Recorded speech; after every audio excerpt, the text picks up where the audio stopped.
لو انت شفتي، يعني لازم يكون عندك كده قرون استشار.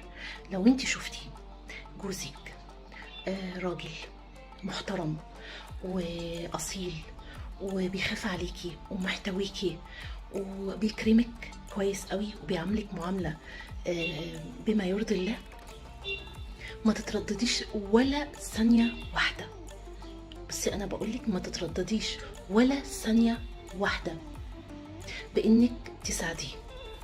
لو طلب منك تساعديه ماديا، لان جات لي كتير مشاكل بسبب دي فلوسي وفلوسه ومعرفش ايه وكده، ولا يهمك رأي بابا ولا ماما ولا صاحبتي، دي حياتك انتي، ومحدش خالص هيفهم حياتك ولا هيفهم اللي بينك وبين جوزك الا انتي وهو بس. ما تدخليش اي طرف تالت خالص. بكرر تاني، ساعديه، اديله اي فلوس هي معاكي. لو هو راجل وقد المسؤولية وانت شايفة كده ان هو حد عنده طموح، ان هو حد هيعوضك، ولو اخد الفلوس دي هترجع لك الدبل، وهيرجع لك الخير ليكي ولأولادك. صدقيني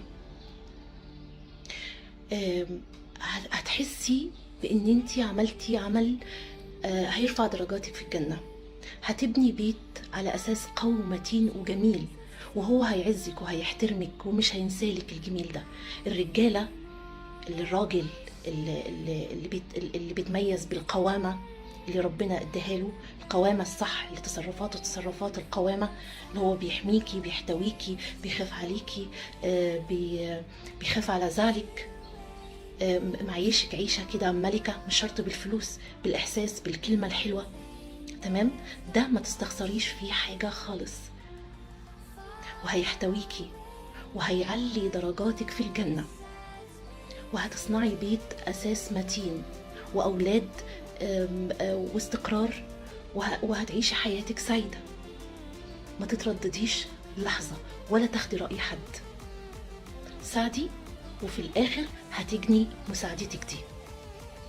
ربنا كريم، وربنا ما بيضيعش أي عمل خير أنت بتعمليه، وخاصة لو كنت متأكدة إن العمل ده رايح في الاتجاه الصح.